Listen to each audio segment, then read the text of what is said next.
حضرت امیر محمد اکرم آوان مد ذلہ العالی دارالعرفان منارہ ضلع چکوال میں سالہ سال سے قرآن و حدیث کے اوپر خطابات کر رہے ہیں اور سلسلہ نقشبندیہ اویسیہ کے مطابق لوگوں کو ذکر الہی کی تربیت دے رہے ہیں۔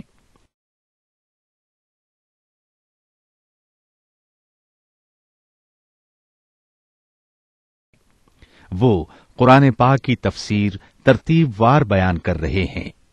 تفسیر قرآن کو وہ موجودہ ملکی اور بین الاقوامی حالات کے مطابق بیان کرتے ہیں۔ موٹر وے سے کلر کہار کے انٹرچینج سے نکلتے ہوئے، کلر کہار کی جھیل سے ہوتے ہوئے میانی، بوچھال اور نورپور سے گزرتے ہوئے دارالعرفان منارہ پہنچ سکتے ہیں۔ حضرت امیر محمد اکرم آوان نے بچیوں اور بچوں کی دینی اور دنیاوی تعلیم کے لیے سقارہ اکیڈمی کے نام سے ایک درسگاہ بھی قائم کی ہے۔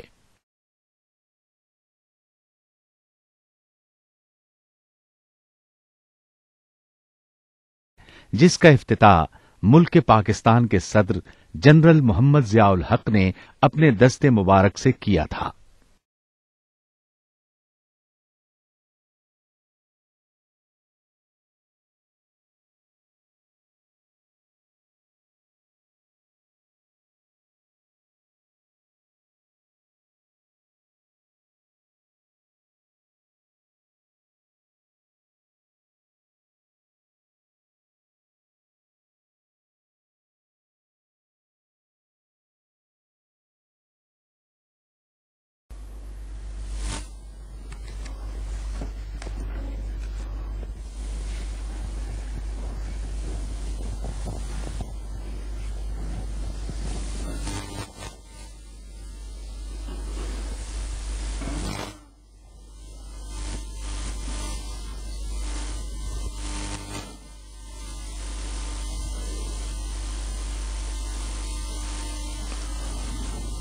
الحمد للہ رب العالمین والصلاة والسلام علی حبیبہ محمد وآلہ وصحبہ اجمعین۔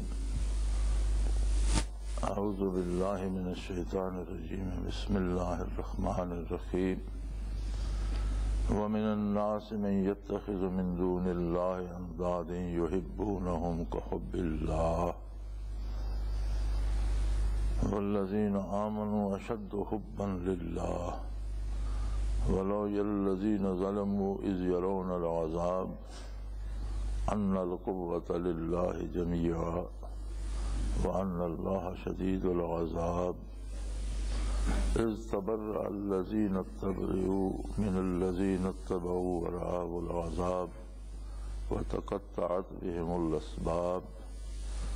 وقال الذين اتبعوا لو أن لنا كرة فنتبرأ منهم كما تبرؤوا منا كذلك يريهم الله أعمالهم حسرات عليهم وما هم بخارجين من النار۔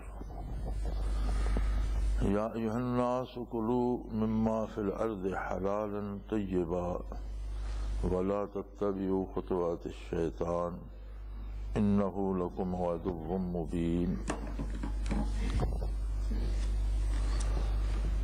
اللهم سبحانك لا علم لنا إلا ما علمتنا إنك أنت العليم الحكيم۔ مولاي صل وسلم دائما أبدا على حبيبك من زانت به القلوب۔ ومن الناس من يتخذ من دون الله اندادا يحبونهم كحب الله۔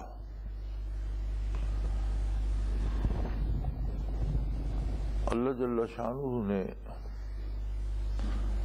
اپنی وحدانیت اور قدرت کاملہ کی نشانیوں کا ذکر فرمایا،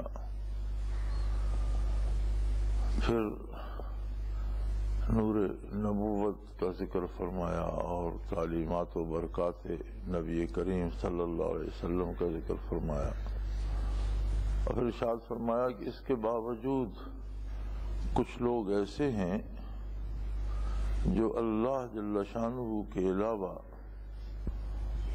دوسروں سے امیدیں وابستہ کر لیتے ہیں۔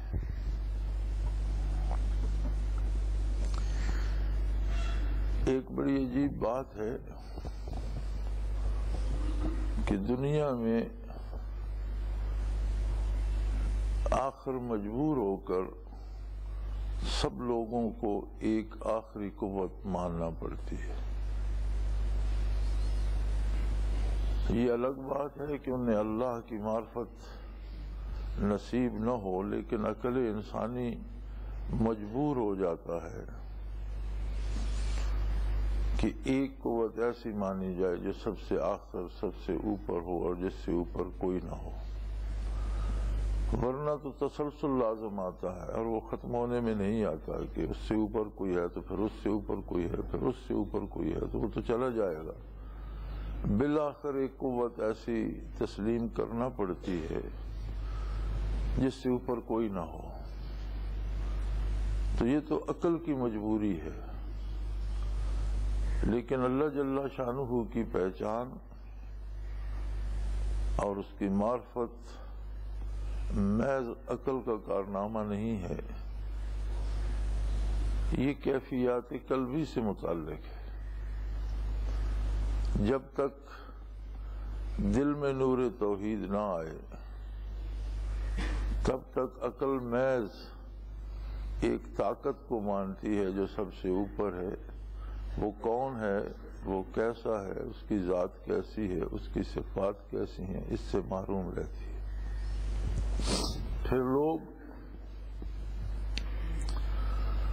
یا تو تصور کر لیتے ہیں کچھ اندیکھی طاقتوں کو، انہیں پوجنے لگتے ہیں، یا پھر کچھ محسوس طاقتوں سے اپنے جیسے انسانوں سے یا بتوں سے امیدیں وابستہ کر لیتے ہیں کہ یہ میری حفاظت بھی کرے گا، یہ میری ضرورتیں بھی پوری کرے گا، تو اسی کو شرک کہا جاتا ہے۔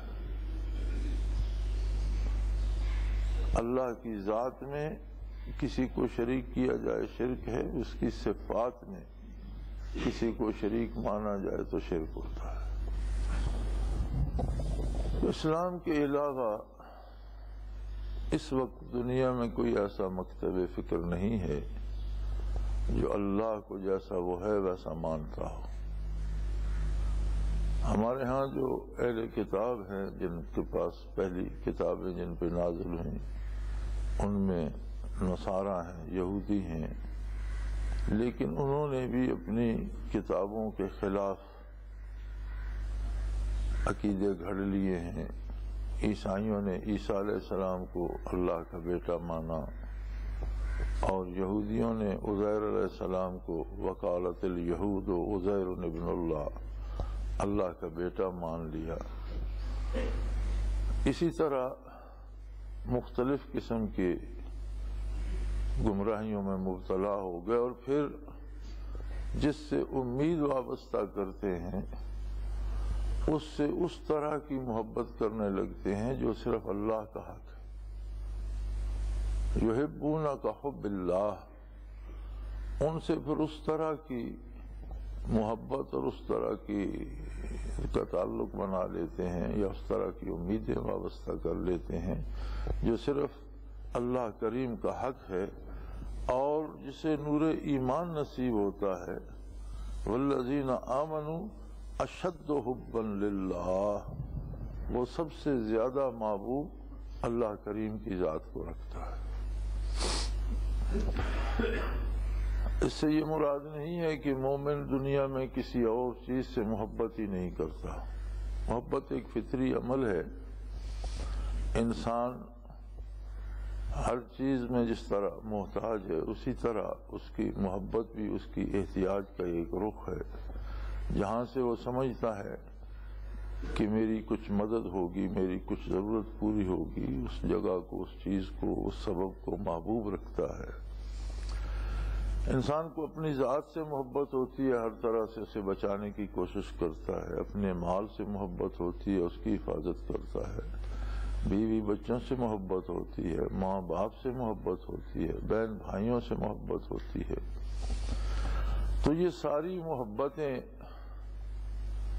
انسان کے مزاج میں داخل ہیں اور وہ کرتا ہے اور اس کی ضرورت ہے، اس کی مجبوری ہے.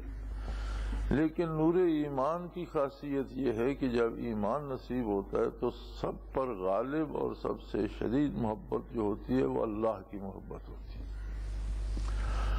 تقاضا ایمان یہ ہے کہ کوئی بھی کام بڑا محبوب ہو لیکن اللہ کریم اس سے روک دے تو اللہ کی محبت غالب آ جائے اور اللہ کی نافرمانی نہ کی جا سکے اور دوسری محبتیں ہیچ ہو جائیں.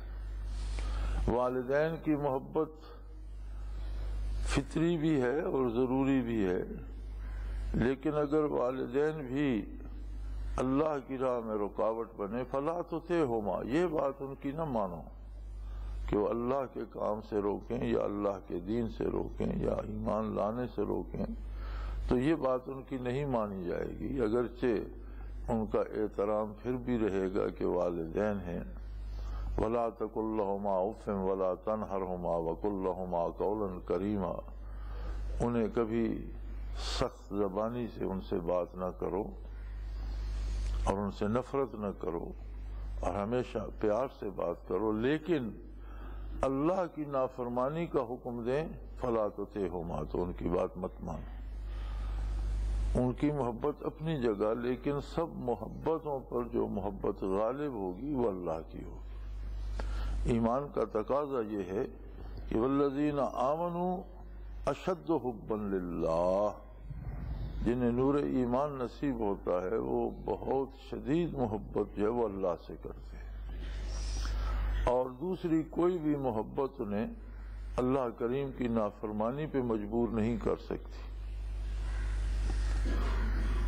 وَلَوْ يَرَى الَّذِينَ ظَلَمُوا، جو لوگ غیر اللہ سے امیدیں وابستہ کر لیتے ہیں اور شرک کرتے ہیں، اور شرک ان الشرک لظلم عظیم، یہ بہت بڑا ظلم ہے.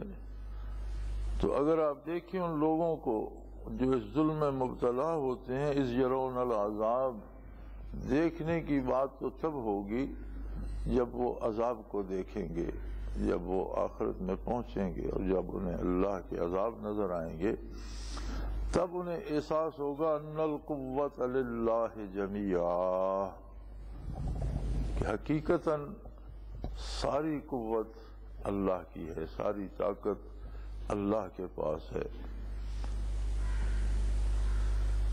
وَأَنَّ اللَّهَ شَدِيدُ الْعَذَابِ، اور اللہ کے عذاب بہت سخت ہیں. انسانی تصورات سے اور انسانی سوچوں سے بالا تر ہے یہ بات کہ شرک کی سزائیں کتنی سخت ہیں.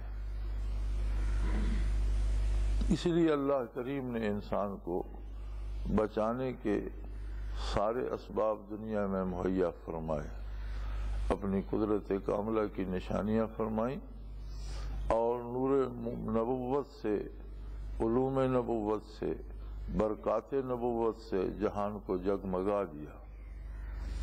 اب اس کے بعد بھی کوئی آنکھیں بند کر کے روشنی سے دامن چرا کر تاریکیوں کا سفر کرتا ہے، شرک میں مبتلا ہوتا ہے اور اللہ کی نافرمانی میں مبتلا ہوتا ہے، تو یہ پھر اس کا اپنا اختیار کردہ راستہ ہے.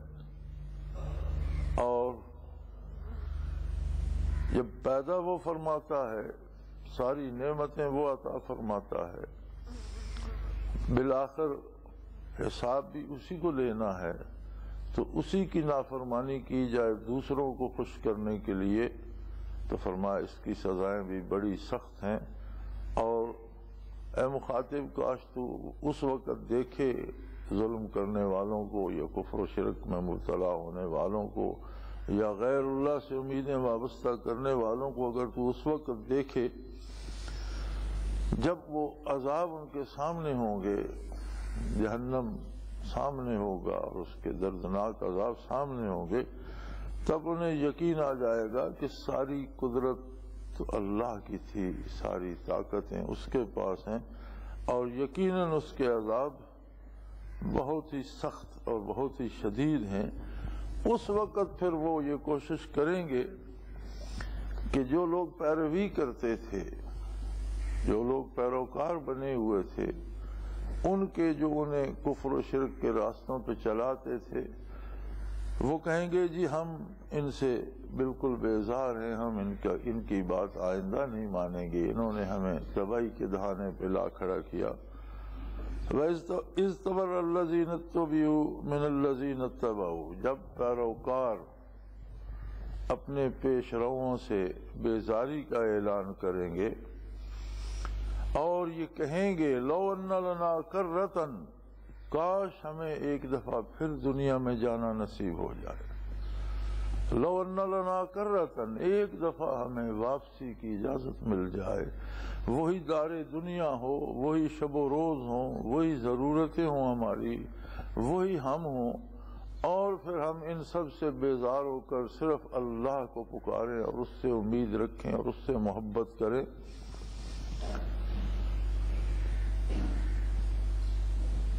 تو فَنَتَبَرَّأَ مِنْهُمْ كَمَا تَبَرَّؤُوا مِنَّا، جس طرح آج یہ پیش رو ہم سے بیزاری کا اعلان کر رہے ہیں، جب وہ کہیں گے کہ ہم ان کی پیروی میں ماریں گے، ہم ان سے بیزار ہیں، تو پیش رو کہیں گے کہ بھئی ہم تو اب آپ جس راستے پہ چل رہے تھے اسی پہ چلنا تھا، تم نے اپنی پسند سے یہ راستہ اختیار فرمایا، تم اپنا بوجھ ہم پر کیوں ڈالتے ہو؟ تو دونوں گروہ پیروکار بھی اور پیش رو بھی ایک دوسرے سے بیزاری کا اعلان کریں گے۔ تو فرمایا اس وقت پیچھے چلنے والے یا پیروکار یہ کہیں گے کہ کاش ایک دفعہ پھر دنیا پہ جانا ہو جائے، یہ لوگ بھی وہیں ہوں اور ہم بھی وہاں ہوں اور ہمیں موقع ملے، تو پھر ہم انہیں بتائیں کہ ہم کس طرح ان سے بیزاری کا اعلان کر کے اللہ کے احکام کی پیروی کرتے ہیں، جس طرح یہ آج ہم سے بری ذمہ ہو رہے ہیں، ہم اس کا بدلہ انہیں دنیا میں چکا دیں۔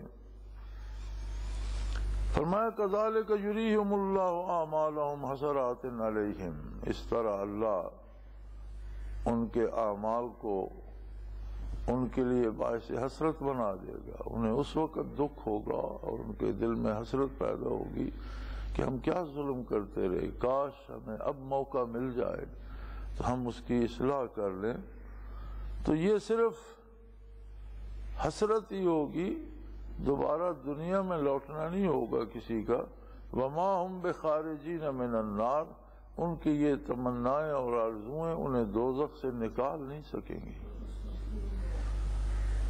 اگر آخرت عیاں ہو، اگر عذاب و ثواب سامنے ہو، جنت و دوزخ سامنے ہو اور اللہ کے فرشتے نظر آتے ہوں، تو کون ایسا ہے جو اللہ کی نافرمانی کرے گا؟ اصل آزمائش تو ایمان بالغیب کی ہے کہ اللہ کے رسول صلی اللہ علیہ وسلم نے جو حق پہنچایا وہ اللہ کے حبیب پر اعتماد کر کے اسے کوئی قبول کرتا ہے یا نہیں، اور اگر اس نے رسول اللہ صلی اللہ علیہ وسلم کی بات قبول نہ کی تو رسول اللہ صلی اللہ علیہ وسلم کی بات تو اللہ کی بات ہے۔ ما ینطق عن الہوی ان ہوا الا وحی یوحی، دین کے معاملات میں اللہ کا حبیب اپنی پسند سے کوئی بات ارشاد نہیں فرماتا، وہی کچھ آگے پہنچاتا ہے جو اللہ کی طرف سے وحی ہوتی ہے۔ تو گویا حضور اکرم صلی اللہ علیہ وسلم کے ارشادات عالیہ کو ٹھکرانا اللہ کریم کی بات کو ٹھکرانا ہے۔ اب درمیان میں دنیا کا ایک حجاب ہے، ایک پردہ ہے۔ اللہ تو ہر جگہ ہر وقت موجود ہے، لیکن دنیا کا پردہ ہماری آنکھوں پر ہے، ہمارے علم پر ہے، ہماری استعداد پر ہے۔ جب یہ دنیا کا پردہ ہٹ جائے گا، آدمی دنیا سے آخرت کو سفر کر جائے گا، تو اسے موت کے فرشتے بھی نظر آنا شروع ہو جاتے ہیں، مرنے سے پہلے کافر کو بھی نظر آ جاتے ہیں، اس سے بات بھی کرتے ہیں، اسے کہتے ہیں فیما کنتم، تمہیں اللہ نے اتنی زندگی دی تھی، تم 50 60 70 سال 100 سال دنیا میں رہے، کیا کرتے رہے؟ فیما کنتم، تم کیا کرتے رہے، کس شغل میں لگے رہے؟ تو قرآن کریم سوال و جواب بتاتا ہے اس وقت کے کہ وہ کافر کہتا ہے ہم تو کمزور لوگ تھے، کننا مستضعفین فی الارض، ہم کمزور لوگ تھے بھائی، جیسے ہمیں چلانے والے ہمارے لیڈر یا حکمران یا ہمارے پیش رو جدھر ہمیں چلاتے رہے، ہم میں تو انکار کی قوت نہیں تھی، مجبوراً ہم ان کے پیچھے چلتے رہے۔ تو فرشتے کہتے ہیں لم تکن ارض اللہ واسعہ، کیا اللہ کی زمین وسیع نہیں تھی؟ جہاں آپ حق پر نہیں چل سکتے تھے اور آپ کو زبردستی کفر پر چلایا گیا تو آپ وہ جگہ چھوڑ دیتے۔ فلم تہاجروا فیہا، تم وہ جگہ چھوڑ کر کہیں اور ہجرت کیوں نہیں کر گئے؟ ایسی جگہ چلے جاتے جہاں اللہ کی اطاعت مشکل نہ ہوتی، کوئی روکنے والا نہ ہوتا۔ تم ایسے لوگوں میں کیوں جا بسے کہ جہاں ظلم ہی ظلم ہے، جہاں نفرت ہی نفرت ہے، جہاں شرک ہی شرک ہے، جہاں کفر ہی کفر ہے۔ اس میں ایک اصول یہ بھی بتایا جا رہا ہے کہ دنیاوی زندگی میں انسان کو کوشش کرنی چاہیے کہ وہ نیک بندوں کے ساتھ رہے اور بدکاروں سے بچے۔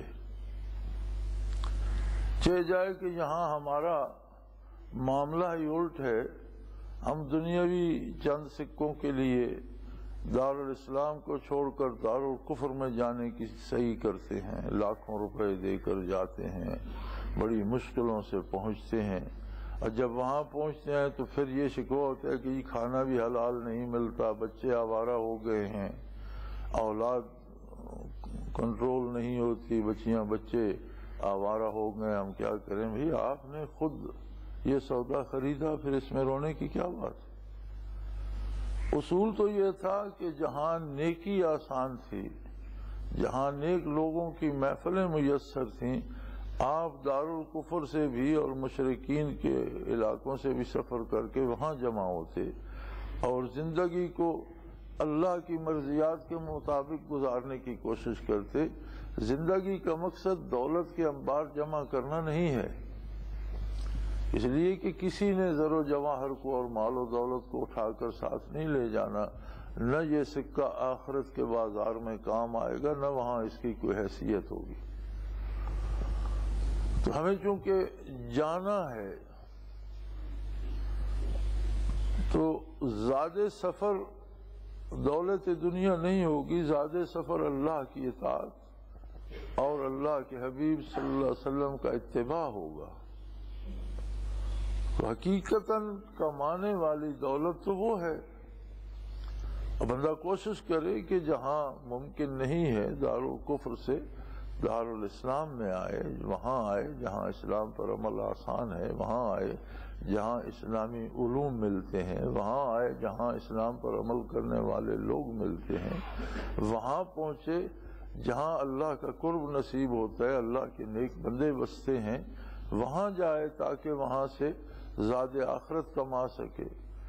تو ہمارا آج کا جو ماحول ہے اس میں ہمارا مزاج ہی بدل گیا ہے، الٹ ہو گیا ہے کہ ہم جہاں رزق حلال میسر ہو سکتا ہے، جہاں نیکی پر عمل کرنے میں کوئی رکاوٹ نہیں، باوجود ہزار خرابیوں کے کوئی کسی کو عبادت سے نہیں روکتا، کوئی کسی کو حلال کمانے حلال کھانے سے روکتا تو نہیں ہے، کوئی کسی کو اذان سے، نماز سے، روزے سے روکتا تو نہیں ہے۔ کم از کم یہ رعایت تو ہے کہ لوگ نہیں کرتے، جو نہیں کرتے وہ بد نصیب ہیں، لیکن جو کرنا چاہیں انہیں کوئی روکتا تو نہیں۔ تو ایسی جگہوں کو چھوڑ کر وہاں جانا کہ جہاں کھانے کو حرام ملے، پینے کو حرام ملے، جہاں حلال دستیاب ہی نہ ہوتا ہو، حلال تلاش کرنا ہی مشکل ہو جائے، اور صرف ایک فائدے کے لیے کہ وہاں دولت دنیا جو ہے وہ یہاں کی نسبت زیادہ ملتی ہے، تو یہ اصول حقیقتاً اپنے آپ کے ساتھ زیادتی ہے۔ اور اس کا پتہ تب چلے گا جب آخرت میں حقائق سامنے ہوں گے، تو پھر دل میں حسرتیں پیدا ہوں گی کہ کاش ایسا نہ کیا ہوتا، کاش وہ نہ کیا ہوتا۔ لیکن اس وقت کچھ نہیں ہو سکے گا، کافر و مشرک صرف حسرتیں اور بھی ان کا دل دکھانے کو ہوں گی، حسرتیں انہیں دوزخ سے نکال نہیں سکیں گی۔ وما ہم بخارجین من النار، ان کی یہ حسرتیں انہیں عذاب سے چھڑا نہیں سکیں گی۔ تو زندگی اللہ نے جو دی ہے یہ بہت بڑی نعمت ہے، اور موت زندگی سے اول ہے۔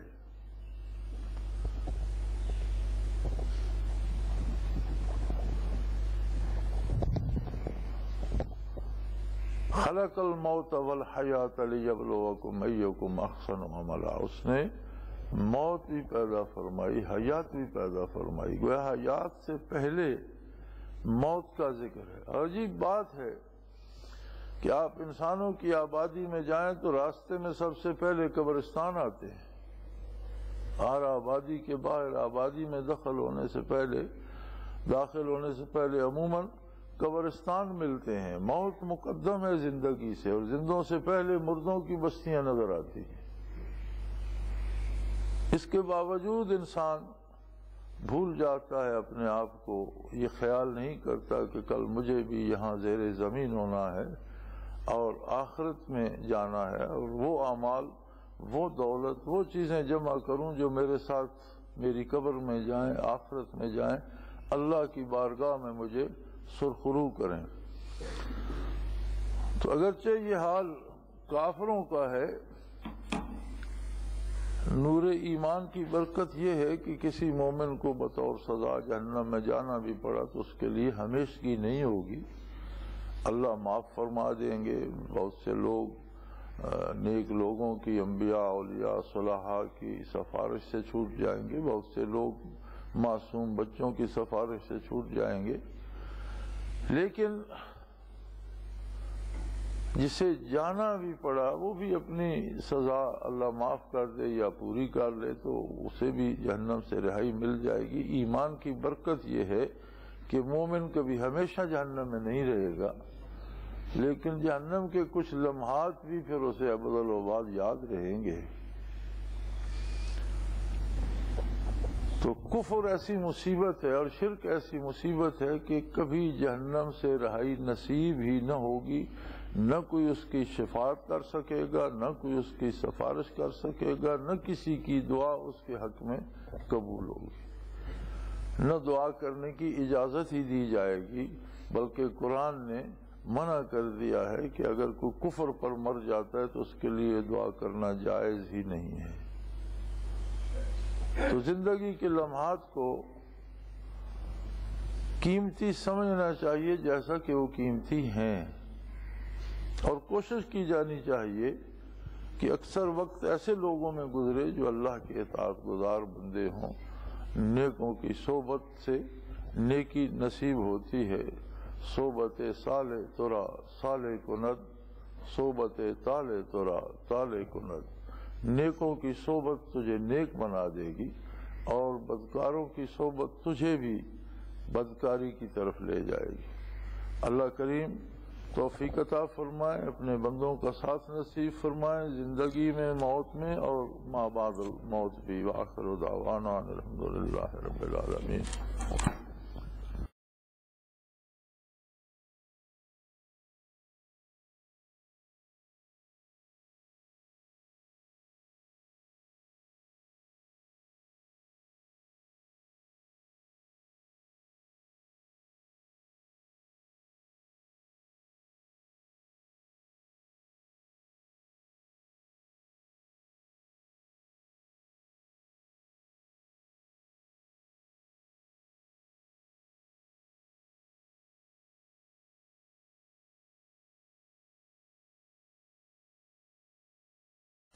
وہ تمام احباب جو اسلام کی طلب رکھتے ہیں ان سے گزارش ہے کہ دارالعرفان منارہ ضلع چکوال میں امیر محمد اکرم آوان صاحب کے خطابات سے مستفید ہوں۔ وہ ہر جمعے کو نماز سے پہلے بیان فرماتے ہیں۔ ہر ماہ کی پہلی اتوار کو ماہانہ اجتماع ہوتا ہے جس میں آپ خصوصی خطاب فرماتے ہیں، اور پاکستان کے چاروں صوبوں سے احباب اس اجتماع میں شرکت کرتے ہیں۔ اس کے علاوہ یہاں سال میں 2 مرکزی اجتماعات بھی ہوتے ہیں، ایک